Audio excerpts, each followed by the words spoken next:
Well, thank you all for coming out tonight. We're going to talk about the pfSense open source router and firewall. I'm Calvin Hendryx-Parker. I'm a co-founder and CTO of 6 Feet Up. We are primarily a web applications development company, but we also do all of our own infrastructure and hosting. So we have a primary data center at Lifeline Data Center at the Eastgate Mall. We have a disaster recovery data center out in Fortville. I have a mini data center in my own house, and I'm actually going to show you routers from all three of those locations. We also do some hosting with EC2 and Rackspace stuff. But I've kind of gotten into this because I was trying to solve problems, scratch some itches, and I found that the open source route provided a lot better options, a lot better usability, ease of use, and convenience than some of the bigger names in router manufacturers. We've had Cisco routers, we've had Juniper routers, and I am so much happier now that I'm on a non-commercial router system. So the one I'm going to specifically talk about today is pfSense. So pfSense is actually ancient, well, a long time ago, they forked from Monowall. So if anybody is familiar with the Monowall distribution, it's basically a nano BSD embedded distribution. So FreeBSD is actually the underlying operating system underneath pfSense. So it's not actually a Linux distribution underneath, it's actually a BSD powering this. But it's similar to other products like the Juniper SRXs or Sonic Walls or Checkpoints. Actually, Juniper's also run FreeBSD as their main kernel underneath, which has saved my bacon a couple times because I knew that. I was able to actually go in and drop into the actual shell and fix crud that had happened inside those machines. But they also have their normal Junos configuration layer on top of it. So pfSense has all similar kind of features. I'm going to go over all those things that it can do, typical firewall, routing, NAT, plus lots of extra stuff you can add in to the firewalls themselves. But I find it to be a lot more flexible. So why would you want to use it? Obviously, the price is right. It's open source software. It's free and easy for you to go and download. It is also very flexible, and it also is very enterprise ready and convenient to use, which means I also use it at my house, and we also use it in our data centers. We do things as advanced as BGP and some pretty crazy routing and VLANs and filtering. But then at my house, I actually set up like timed firewall rules so that my kids can't get online after certain hours, and they can get online in the morning again after a certain hour. So it has some nice features for typical home users, well, advanced home users that are definitely a few steps above what you get in your standard Linksys router or Netgear router type equipment. So how do you get pfSense? So pretty easy. You go right to this link, pfsense.org/download.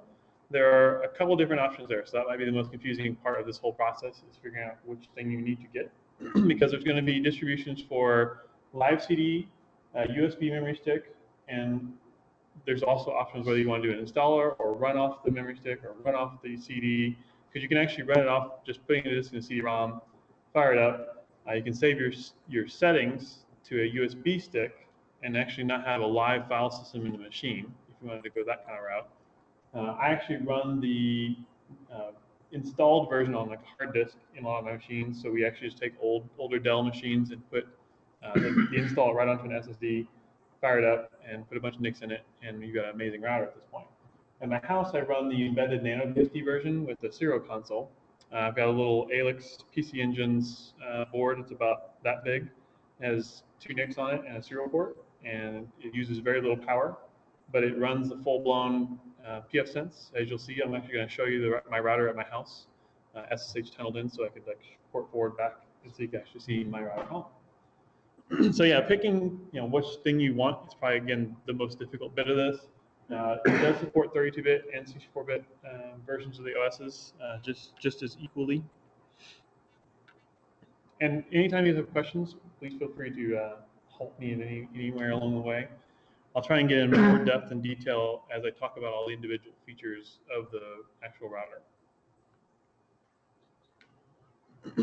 So obviously, since I keep saying the word router, pfSense is a full-blown router. If you have multiple interfaces in it, it will forward traffic between those interfaces, and it knows how to route traffic between the various networks that it is well aware of.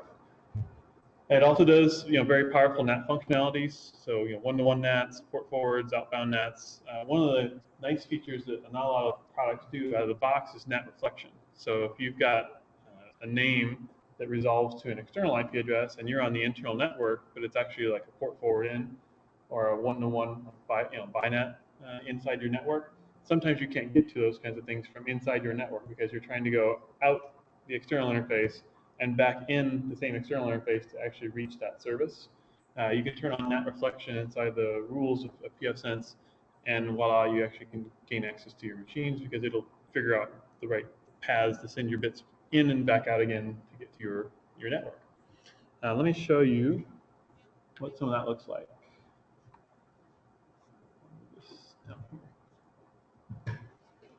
So I've got actually loaded up here. This is my Lifeline data center machine. It doesn't run much NAT because it has all mostly public IP addresses. The one that's doing most of my NATing is probably the most interesting one is this one here. So this is the pfSense web UI. So pfSense itself is configured over a web UI. It does have a command line, and you can mess with things, configurations from the command line if you want to. But it's by far one of the easiest UIs I've found in setting up the router. It gives you a quick overview on the dashboard of all the various interfaces that are on this machine. You can see this machine has a lot of interfaces in it. Most of these are actually VLANs. And so I've got virtual interfaces set up for the various VLANs that are being routed to this specific router. This box has a connection to its WAN. So our provider has like a little /32 that we talk over. It also has a LAN that has its own /26 on it. So we have a full 26. This is the gateway box for that /26. Any machine in that network talks to this box and then goes out the WAN. Then we've got an internal LAN, which is more of an administrative network. I have a point-to-point, which is 100 megabit fiber to our Lifeline data center location. If that point-to-point were ever to go down, and I'll show you the gateway down below, I actually have a VPN connection that can be brought up that basically does the exact same routing. So I've got kind of a backup connection set up already. We've got a server room VLAN, and then all the rest of these VLANs are in here are basically tenants who are in the building. So each tenant in their office space has their own dedicated VLAN. So they can't see broadcast traffic from the people who are in the office next to them, or we actually host some people over a wireless ISP. There's an antenna on the roof, and it routes traffic, from a wireless point to other buildings inside the little town where this building's actually at. So that's why this machine probably has the most complex networking routing going on. But if you look at the NAT underneath the firewall here, so it has one port forward currently set up. I don't think I've got any one-to-ones. And then the outbound NAT. So this is basically, if you're using this at your home, you're going to have an outbound NAT so that when you request traffic from inside your network, that traffic from the outside comes back in and back to your local laptop or your machine. This basically does the same kind of thing for each of the networks. You can control what interface traffic goes out on.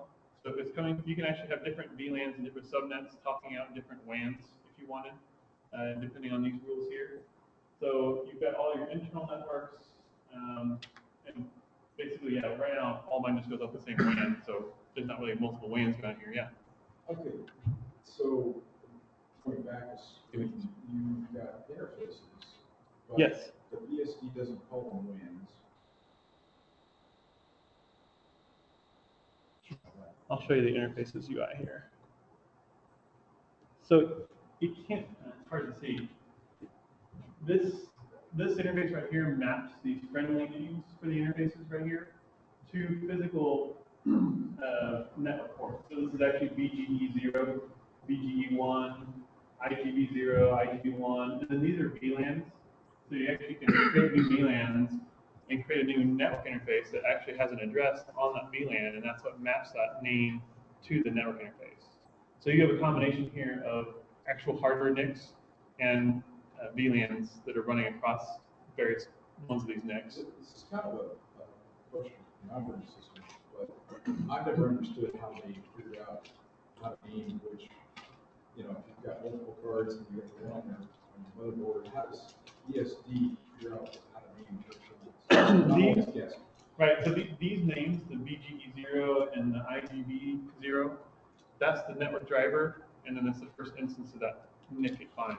So I think, for example, BGE0 and 1 are the Broadcom NICs that are on board on this Dell. The IGB0 and 1 there here are an Intel Intel card I've got inside the machine using the Intel driver for those NICs specifically. So if we had like a StarTech and an Intel, they'd be named differently, yeah. Yep. Okay. And what's nice, this is more previously talked at this point, if you actually go onto the box and type man BGE, you will get the man page for that NIC. If you type man IGB, you'll get the man page for the Intel NIC, which may have additional flags and media options on it, for example, that may be part of the driver. So you can actually really easily get access to the documentation for that, which is helpful when you're doing networking stuff like this. But yeah, that's how the names of the interfaces get mapped into the actual physical cards and virtual VLANs that are on this box here. I was going to go back to the NAT and the outbound. What's nice is when as you create, if I added a new VLAN in here, I would have to add in NAT rules for that VLAN specifically to allow it to talk outside and get traffic back in. You can actually just check this automatic outbound configuration box right here and hit save, and it will generate these rules automatically for you for any interfaces it sees, which is nice. Or I've got a little more of a complex setup here. That's why I've done this manual outbound NAT rule generation, and then I manually have tweaked some things about these rules. So it gives you some flexibility again. There is an ability to do hybrids where you can have the automatic configuration plus if you have overrides in there.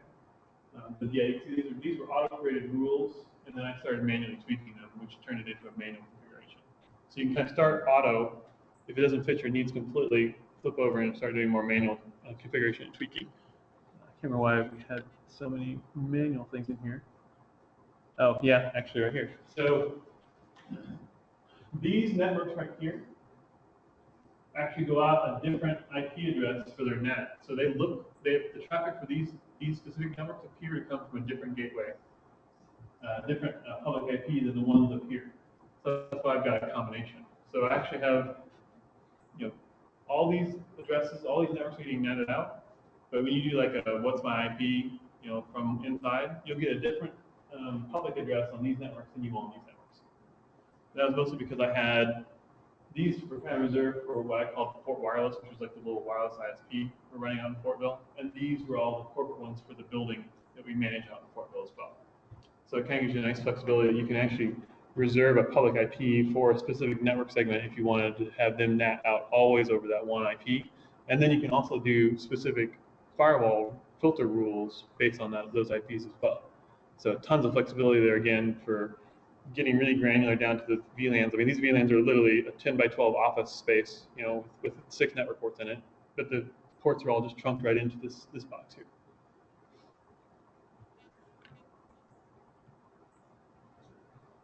And then there's port translations too, but I'm not doing any port translations on this box. Any questions about that on the pfSense? All right. One of the big things that actually drew me into replacing our Juniper routers, other than some of the filter stuff I'll talk about in a minute, was the fact that pfSense out of the box, you can do BGP routing. At our co-location facility, we have Time Warner Cogent as our main peers, and we actually have our own AS number. And so we actually have 2/24s that run on our network that actually feed from 2 separate providers. One of the providers goes down, not a big deal. The traffic reconverges onto the other network provider, and while no one ever knows anything ever happened. Fortunately, I guess these are actually our provider, TW and Cogent. They both have been very, very stable. So that's a nice thing too. But it's a nice kind of like thing to have is basically the ability to, you have a point-to-point network between this provider, a point-to-point network between this provider, but they both know your AS number who's been registered via the BGP protocol stuff, which BGP is magic to probably most people.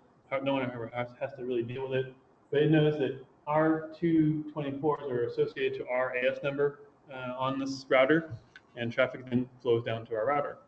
You can actually do it over you can actually have multiple providers if I want to add in more alongside that, and pfSense will support that. And that is actually done over here. It's actually behind the scenes using OpenBGPD.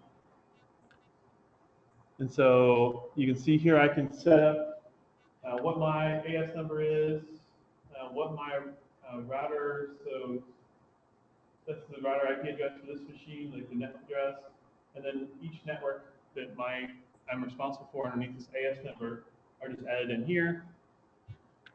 You can see your neighbors. So there's my TW connection and my Cogent connection. And then I can see the status. So it actually is gathering data on the back end right now. It's going to send it to the web UI as soon as it's got it. I can see all those basically network statistics about each of my legs of my BGP.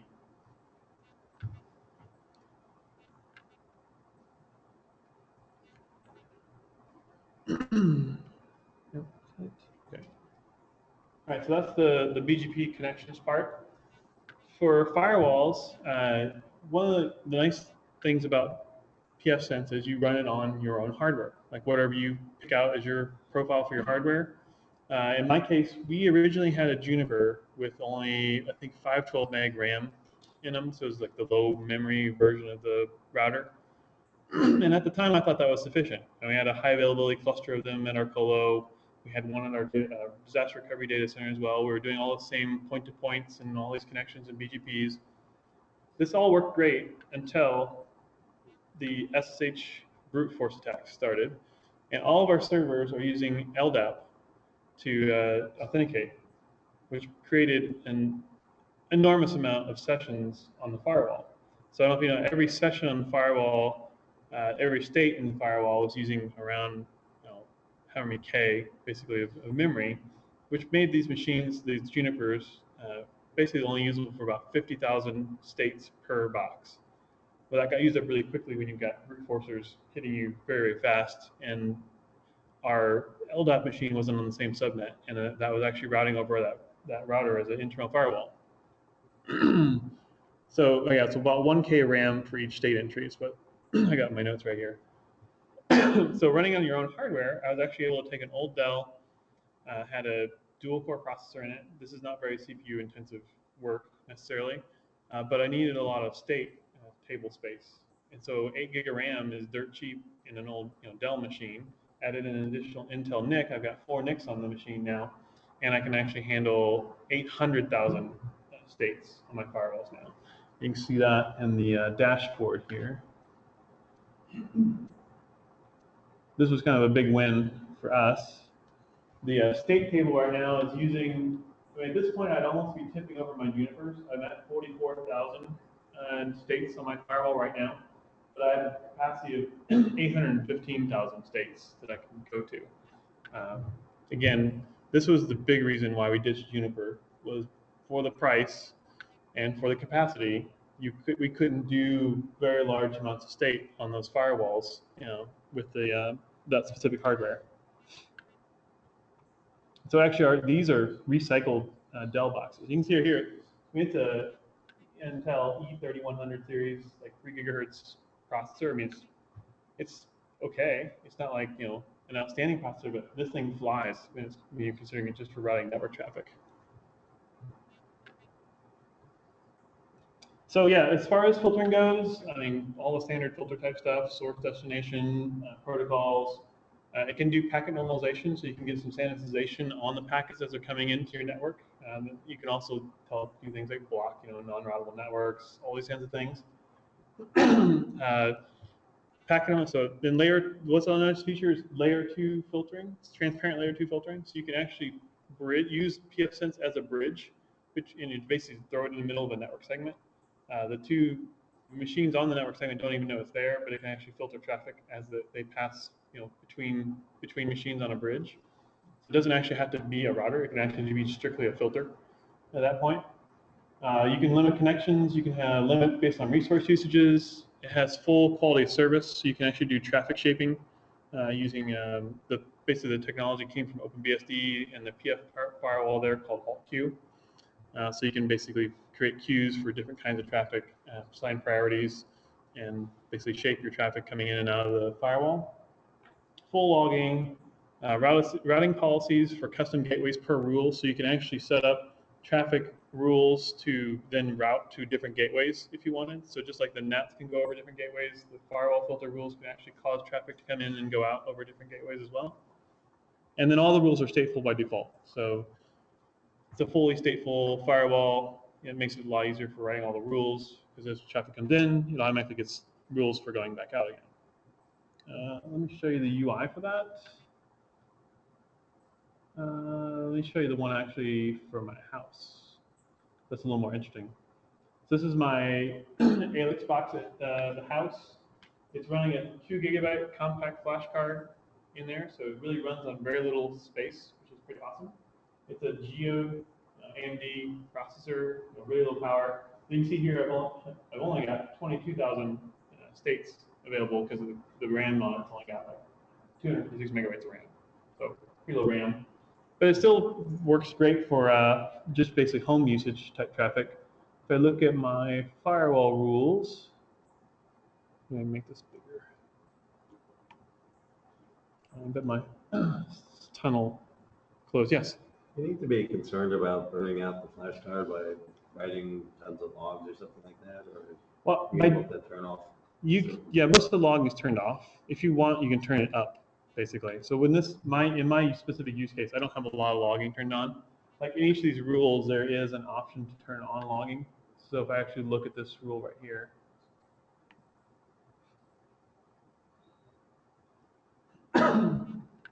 yeah, here. So log packets that are handled by this rule is generally defaults to off, but you can actually then turn it on if you do want to see that amount of traffic coming in. There's very little written on this compact flash card. I have actually been running this exact hardware since 2004. It's been in service, and I've never filled its card. So it's not writing very much at this point. I've actually reflashed it a few times, so there's not a risk of burning out a compact flash card, at least in this instance. Yeah, so basically this is kind of an overview of how the rules work. You set up action. You can temporarily disable rules. If you want to keep it in your rule set but not actually have it be active, you can disable the rule. You select what interface these rules are applying to, whether it's like coming in from the LAN or coming in from the LAN. And then you can choose protocols, sources, and destinations. In this case, this is allowing SSH into my router on port 22006, and that's my admin SSH access rule. If I go back, I can make this bigger. Maybe they're easier for you guys to read. That's a little too big. These are port forwards into my FreeNAS. So I've got a Plex and a Crash command running. I've got NAT rules in place right now forwarding into my, I got a couple video cameras in the house. So mostly all these are all port forwards, except if you look on my LAN, these are rules for traffic coming into the WAN. So you kind of have to think about firewall rules as if you were sitting inside the box that's doing the routing or the filtering, and where they're coming from is where you want to put your rules at. In the LAN, I wanted to block the kids from getting access to the internet at certain times. So I can actually see here there's a schedule associated to this rule, which says Monday, Thursday, and Sundays, 9 p.m. to 11 midnight, and then from midnight to 7 a.m. So they can't get on the internet before 7 a.m. any day of the week, and all the rest of the days of the week they can't, or they can't get on the internet after 9 p.m. any day of the week. And I used, you can see right here, this source is like a name instead of IP addresses. That's actually an alias that has a basic group of IPs that are configured so that I can use the name kids as this group of IPs. And that's all been assigned with MAC addresses on their DHCP. So when they connect to the network, their MAC address, they get one of these IPs in this range, and they automatically get this rule applied to them. So your kids are born into a spook MAC addresses already? Not yet. Well, they're 8 and 10. I don't think they understand completely what's going on here yet. This is very true. Yeah.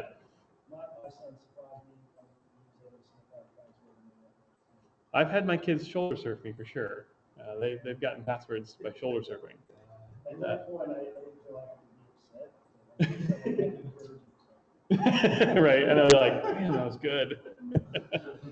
Yeah, so in this case, I'm using a block rule here with a alias, IP set of aliases, and a schedule. And those are set up in the firewall here. You can see we've got aliases, which basically are easy ways for you to group sets of IP addresses or ranges of IP addresses. I've got aliases set up for cameras because actually I am actively blocking the manufacturer of these cameras does some kind of like zero configuration discovery service thing. And even if you turn it off on the camera, it still sends traffic over those ports to these random servers around the world. So I've got blocks in there for the cameras to not talk to their mothership, basically. It's interesting. They're FOSCAM. They're nice cameras and cheap, and they work really well. Other than this whole like auto discovery, it uses it's not UPnP. It's actually like a point-to-point, kind of like a BitTorrent type system where it has trackers it can check in with, and when it checks in with them, it creates firewall states on your firewall, and also tells the mothership what your IP address is, so you can get back in through the mobile app on your phone. Is how it works. But the addresses seem sketchy at best. You know, these strange addresses that are in Chinese IP space and stuff. You're like, no, I don't think so. I mean, I was looking in the forums and I was looking at my firewall because I saw all these connections coming out on strange ports to other places. You know, that's the nice thing about having a firewall like this at home. I got a lot. The diagnostics tab up here is really, really powerful and can show you like all your state summaries, you know, where stuff's going to, where it's coming from, and how much traffic's going over it. In addition, you can actually install other things like Snort and DarkStat stuff on here to get even more in-depth statistics about this stuff. But that's how I knew, is because I was just looking at the firewall it showed me. So that is the IP aliases. The schedules are just defined in the firewall schedules area. So yeah, no kids. So just set up a schedule for blocked kids, and now you can use these in any rule. So you set up a schedule once. If I want to change the schedule, I just come here and change the schedule. It automatically applies to the rule. So that's the firewall schedules bit. And I don't have any virtual IPs on here. On this one. Scheduling part of the firewall itself, or is that pfSense? That's part of pfSense. So all this is basically pfSense's nice UI around the PF firewalls on FreeBSD. And this schedule stuff is built into PF, but this just writes all the rules basically for you. Whenever you save it and apply, it writes out the rule sets and then like reloads the firewall for you. And then, for example, if you wanted to see the state tables and things, look at the diagnostics here. There's a state summary, which kind of gives you a quick overview. Again, this is an ancient 2009, 2004 router. So let me go to a box. It's a little faster. Go to one of these guys here.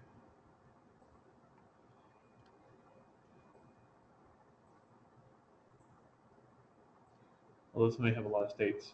There's a lot going on in this box. And a lot of these commands are just basically, it operates a shell command, captures the standard out, and then basically shoves it into the display for you. Yeah, so you can see here here's a summary of state tables by source IP. So you can see number of states that this source IP has, and what port, how many ports, how many states, how many destination ports.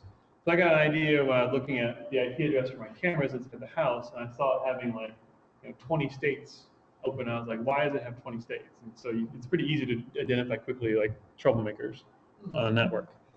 And then when you want to like go further, because I wanted to know what it was connecting to, that's when you can look at this actual states diagnostic here. And you can actually put in filter expressions. So you could filter on that IP address and see all the destinations it's connecting to and what ports it's connected to. So you can actually see what state they're in. You can kill states right here too. So if you actually wanted to actively kill someone's firewall or state on the firewall tables, you can. So here you can see the interfaces, the protocols, to and from, whether the states are persistent in or out, what's going on there. So again, super helpful for diagnostics. You can also kill everybody's state right there. But yeah, so this one's got 5,600 states on it right now. If I loaded up the one from Colo with 44,000 states, it might take a while to load. That's some cool diagnostic stuff. Any other questions about the filtering? capabilities on the box. Again, very easy to configure. I struggled with the Junos and their web UI and their command line UI. Talks about logging. Is there a way to set alerts? Some rules being broken or they actually have a Zabbix plugin for these. You can actually set up Zabbix alerts for things like that. I don't know if it'll send you alerts on specific rules being broken. If I looked at the rules here, if I wanted to see this one here, because there are some advanced features down in here. I mean, there's no shortage of features in this firewall. Luckily, it keeps all the really stuff you probably don't ever typically touch stuff down here in this advanced features area. But I don't think it has anything about like sending out emails on the logs. Actually, you can send it to remote syslog servers as well. So maybe if you've got like a log watching, like Logstash or something like that set up, that'd probably be a better way to handle that. I mean, it's not necessarily a home option, but it'd be good for doing this.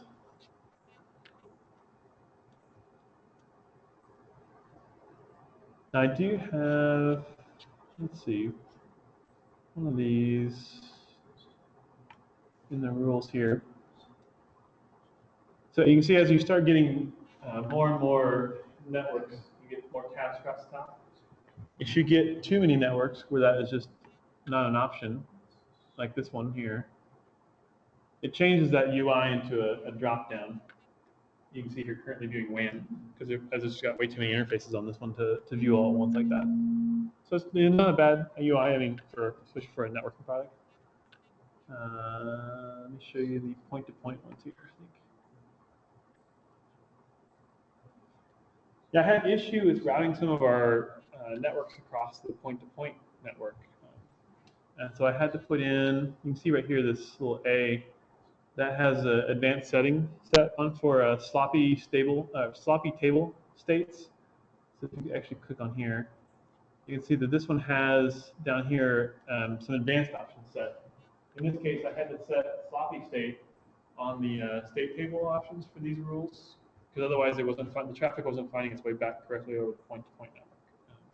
So what was awesome, the pfSense guys who wrote this stuff, they also have a consulting company, and they are excellent at support. And there are other people who do pfSense consulting, but I went right to the guys who wrote the thing, and they actually helped me find that like within an hour of consulting time. I was blown away. I was happy to pay for like 10 hours consulting to figure this problem out, because I banged my head against the wall for a couple days on it, and they told me right away what was wrong and got me hooked all up. So that's some examples of custom TCP flags and sloppy state stuff you can set on basically the flags on the state type support there. Okay.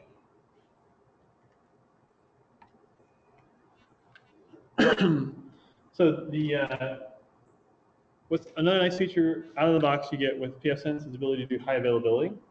So you can actually set up a cluster of 2 pfSense or even 3 or 4 pfSense boxes at a location. If one of them goes down, no one on your network will know. It's got full high availability. What it does is it sets up, you can use these kind of groupings of 3 addresses. There's a main address here, in this case, like a public address, like a .1, and an internal address, which is like in 192.168.1.1. But you have each pfSense box has its own IP address, and then this address can float between them as a failover, basically. And same down the bottom, the network gateway that your internal networks would use can actually float between the primary and the secondary in this case. And there's usually a dedicated, like just a crossover Ethernet cable between the 2 boxes on a dedicated NIC that keeps all the state tables in sync between the 2 boxes. So even the state is fully kept in sync between the 2 boxes. pfSense also keeps all the settings in sync between the 2 boxes. So you configure on the master, anything you configure on the master gets automatically configured on the secondary without having to worry about going into both boxes and making the same checkboxes go at the same time. This is using FreeBSD's CARP feature, which actually came out of OpenBSD. It's nice.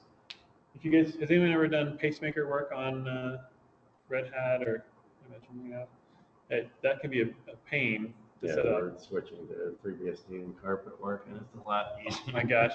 So literally to set this up in FreeBSD is 2 lines in the rc.conf to set up this failover of IP addresses.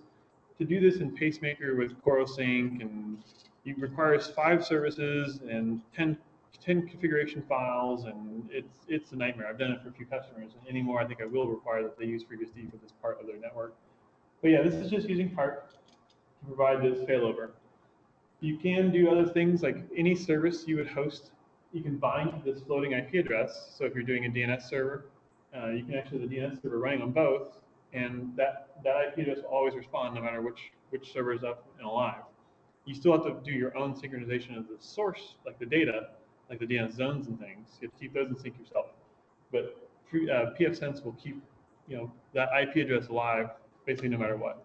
If this box comes back online, there are options to choose whether it stays the master or whether the master goes back to the original master. You've got, because you may have like not the same hardware. You've got maybe a master that's more powerful and a backup that's less powerful, and you want it to flip back as soon as the master came back online. You can do that with pfSense by specifying weights. The CARP stuff is really awesome. We've done some really neat things with Postgres databases and actually having it recover master-slave databases as the IP addresses flip back and forth automatically. So the box can go down, the slave automatically becomes a master on the Postgres database, and then when the slave comes back up, or well, the old master comes back up, it automatically goes into slave mode and runs a recovery to suck over any data that has been written to the new master, and it then puts itself in slave state and does the automatic replication. Again, all the same technology being used here. Actually, any questions about high availability? So in addition to high availability, you also have the ability to do multi-WAN. So I talked about BGP. BGP allows you to route an IP or a subnet down to your router. Multi-WAN means I can have multiple providers and different sets of IP addresses, and all my consumers on the inside, they don't care who they're going in and out of, but you can actually have a route. You can have a load balance across multiple WAN connections. You can have it use it in a failover situation. Or like you saw in my NAT rules on my box at the office, you can have it actually have this network route over this one and this network route over this one, and any kind of mix of the two, which is again really nice. Like for example, you could have this at your home and have like maybe a 4G or LTE modem set up as your other WAN and only route traffic over that WAN when your main connection is down. It does do VPN functions out of the box. Out of the box has IPSec, OpenVPN, PPTP, please don't do that, and L2TP. I didn't put it on the slide, but yeah, in the out of the box experience, if I look at this one's actually our VPN access point for our corporate VPN. So we have an OpenVPN set up here. I actually have two VPN settings here. One is the 6 feet up VPN, so it's like our corporate, like my laptop's actually VPN'd into this box right now as VPN. If that point-to-point, the actual fiber point-to-point goes down, all I do is turn this one on, and that now turns into the new basic software VPN point-to-point between the two locations. So I can still continue to route traffic as normal. I don't have to change any routings for my point-to-point traffic for we do backups and replication and storage between the two locations. It may be a little slower because it's going over the internet, but at least it's going to happen and it'll still be encapsulated in a VPN at that point. So yeah, this is the server settings for OpenVPN.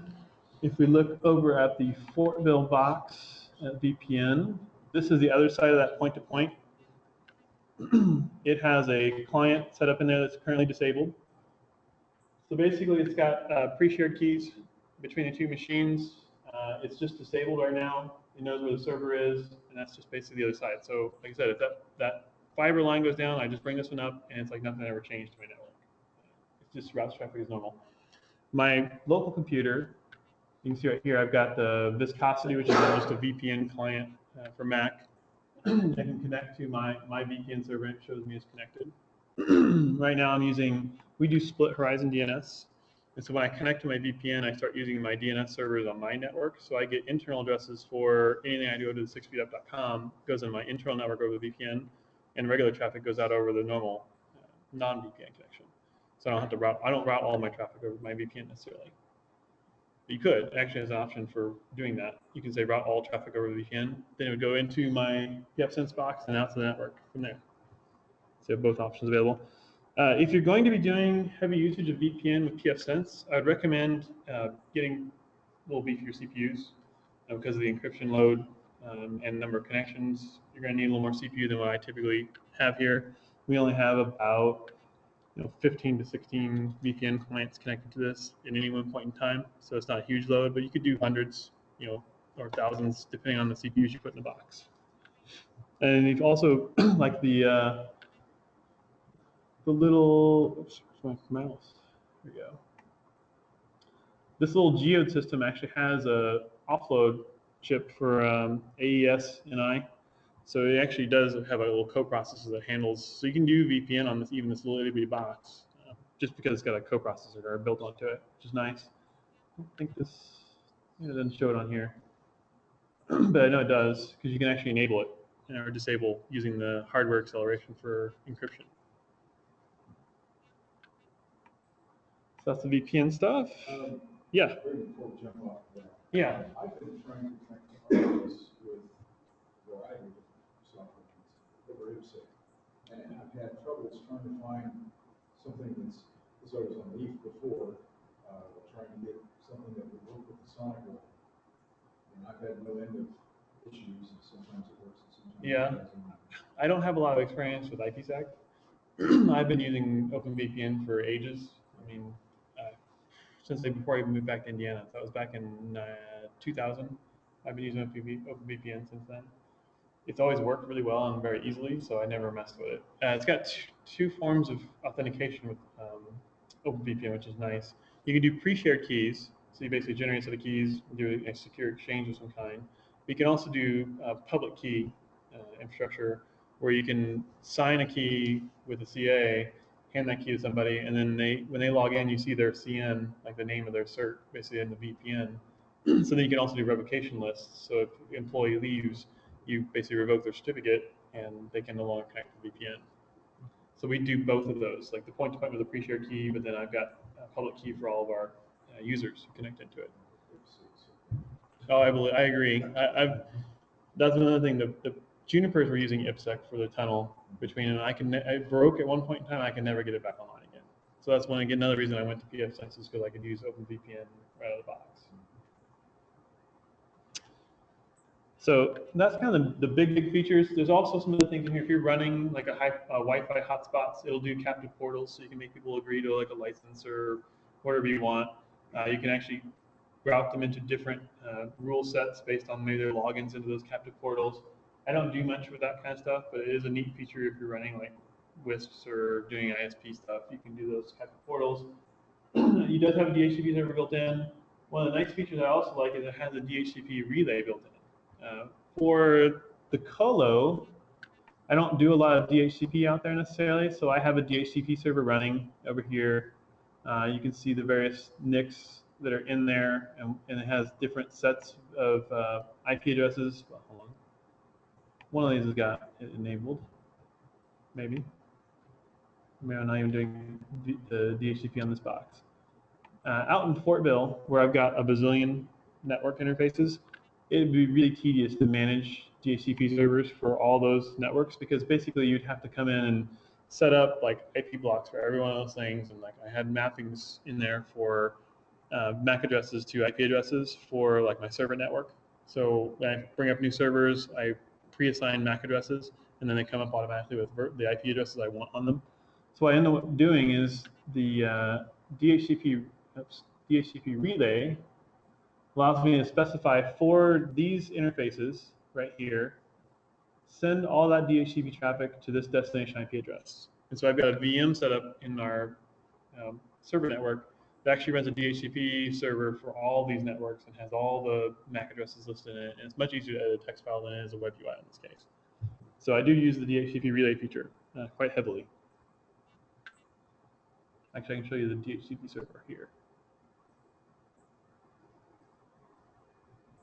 Kids must be getting home. Yeah, so in this case here, this is the enable DHCP on the LAN interface. You specify a range. You specify what DNS servers to hand out. You can also specify static mappings for MAC addresses on your network. So this is where I map the kids' IP addresses to their MAC addresses of their devices, so they get those IP addresses. That's pretty handy. You can go up and see, for example, the DHCP leases. And from the DHCP leases that are currently on the system, you can actually activate like a static mapping on one that's already there. So if you always want one to come back on that IP address, you can actually do it right here. So these are all this is my house. These are all the devices that are active in my house right now. I'm not even there with all my devices. Yeah, I don't have a normal network in my home, but you can actually right here click this button and add a custom static mapping for this MAC address right from the status screen, which is really handy. You can also do wake on LAN. So if some of these ones down here that are offline, right here there's like an offline one. If that device was just powered off and had a wake on LAN, you can actually wake it up right from the screen, which is pretty handy. Have you pondered any IoT devices? I do have Internet Things devices in my home network. I have a smart home controller from Vera that controls Z-Wave devices currently in the network.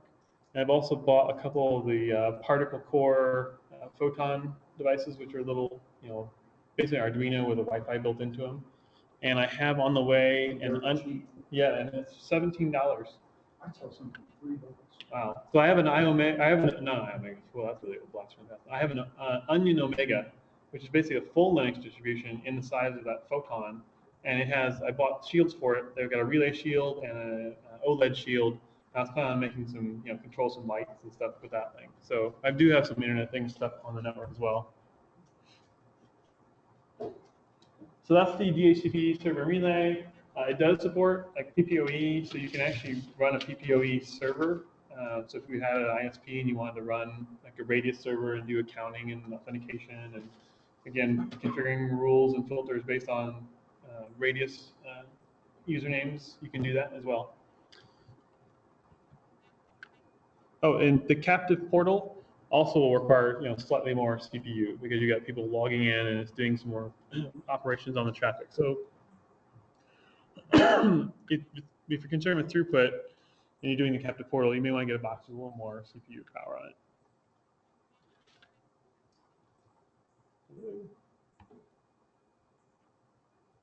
There we go. So in addition to the standard built-in features, which is mostly what I've shown you tonight, there are add-on packages that people have written, basically plugins for pfSense. So these are some of the common ones. I use the OpenBGPD, so that was the one I showed you earlier where I do BGP. But the auto backup config is a really awesome one. So if you subscribe to the pfSense Gold, which is like through the guys who make pfSense, it's like $100 a year. Any change you make to your configuration gets automatically backed up into their cloud. And it's encrypted before it goes into their cloud. So if you forget your key, you're kind of screwed. But as long as you remember the passphrase for your configuration, you can basically boot up another box, install pfSense onto it, install that plugin, and just select which machine and which configuration you want to restore, and it'll bring that machine right back exactly to where it was. So basically, is a nice backup of all your configs. Every time you make a change, you can actually roll back to previous changes as well. So if you made a change, you weren't sure about it, you can actually just go back in the UI, click a previous day's change, and bring that change back. So I put all my machines into the Gold with the backup. Where was that at? Is that the backup restore here?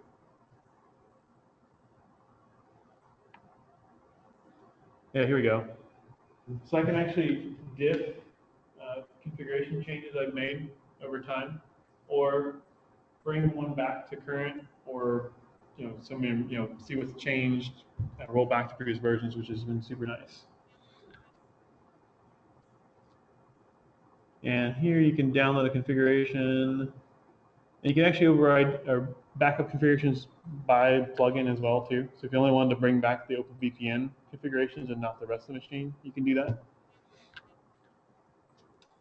And no, that just takes you to the Gold page. I don't care about that.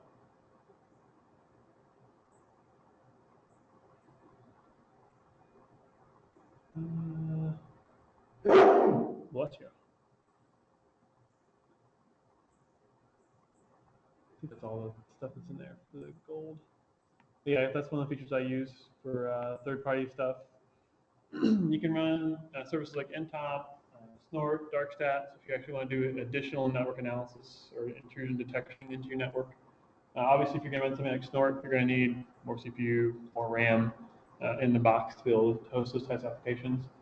I have done FreeSwitch on that little geode processor and run voice over IP for my home phones on that itty bitty box. It did work. I was amazed. It's so lightweight. But you can run bigger ones like Asterisk. SIP proxy is really nice if you do have SIP phones behind the net and have trouble getting them connected to their providers. That will actually allow you to proxy NAT right off of your router. And then, it's kind of standard web proxies and things like that, HA proxy for load balancing. It will do load balancing with Relay D out of the box, but you can install HA proxy if you wanted. And it has full web UI for all these plugins for getting them configured.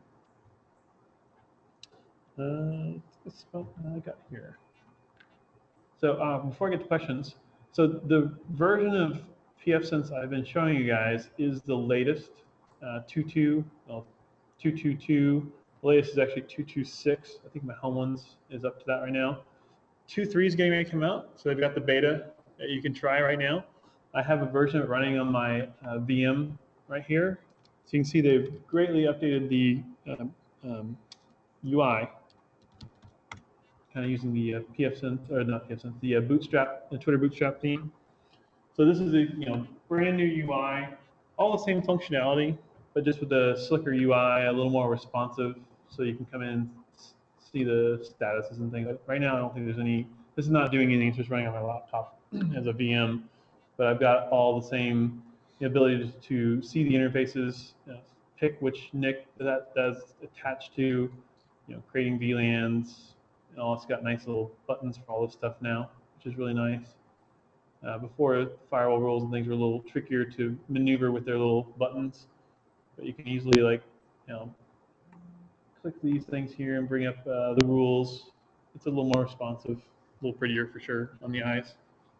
So that's the If you wanted to upgrade, how would you do that? That's what's nice. pfSense, I've been able to do rolling upgrades all the way along since I've been on pfSense 2.0, which is years and years and years ago. The upgrade process is really easy. You would go into the dashboard, and right now it's probably going to tell me that I'm up to date. I'll show you on this one here. So it tells you right here there's an update available. Click here to view the update. There's basically an auto updater screen. You invoke the auto upgrade. It downloads it. In the case of the embedded version, it keeps like a live version and then the new version. You can actually roll back if there was an error in the process it kind of keeps two running firmwares at any one point in time, kind of like Cisco's and Juniper's do when you do firmware updates. So yeah, you just click that button, invoke the auto upgrade. It will download the latest firmware based on whether you're doing a full install, the Nano BSD install, or whatever version you've got ready to go, and does the install right on the spot. It'll just reboot, and then when it comes back up, it will upgrade all the packages you've got, third-party packages you've got installed. So this is LLDC. I've got on this one. So these are my installed packages like OpenBGPD, sudo, Zabbix agent. You can install diagnostic tools like iPerf. So I was actually wanting to test the bandwidth over my point-to-point to make sure I was getting my full 100 meg I'm paying for. So I put iPerf plugins on both routers and just ran straight across the fiber to make sure I was getting my bandwidth, which is really nice. I think that's all I got. Any questions? Anything else you want to see? I've got tons of different configurations up here, basically, which is really awesome. Could you, on the newest one, roll back to the IPSec configuration? Like on here, on the VPN. Yeah. This is 2.3 beta. This is a 2.3 beta, yeah. Yeah, so you can add, it's kind of hard, it's kind of washed out. You could do different versions of key exchange, protocols, what interface to do it over. So if you had a point-to-point you were doing in tunnel or whatever, or VLAN maybe you were doing it on. Authentication algorithms, advanced options. Again, IPSec's not my thing. I'm guessing this is pretty similar to what's on these boxes here. If I was to look at IPSec, it's just a prettier UI to it.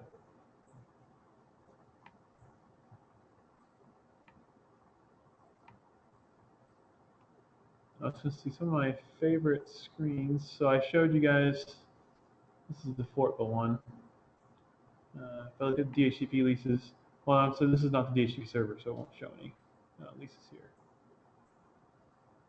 So that's my home one. I showed you the home one with all the DHCP leases here. Yes, tons of stuff going on there. You can restart the DHCP server right from the status screen, and you see the status of the service right here. If you actually want to see all the services that are running, you get that. It also does like RRD graphs, so you can see like system load, memory usage, state tables, numbers, traffic numbers, packet numbers, things like that. If you put like snow numbers, Mm-hmm. does it have an interface that you can see results? From Yeah. status, or- Yeah, exactly. So I have, for example, on this one, I have DarkStat installed under services. Where is it at? Status, diagnostics. Where's it at? Or is this is my home. Here, the DarkStat settings. So I installed the DarkStat package, which gave this UI for editing when it comes up. They're giving this a UI for basically, what NIC to capture on, and all the kind of settings for the program. But then it gives me another tab basically to open up the, it's going to localhost on that one. But if I was on that network, I'd be able to get to that port where the DarkStat service is actually running and see the full normal UI of that service. So in the case of like Snort, you'd see the Snort UI.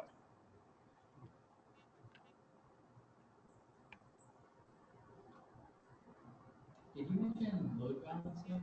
Yes. So there is a load balancer right here. In the normal, so there's a load balancer, which is Relay D, and then there's also packages you can install to do load balancing like HA Proxy.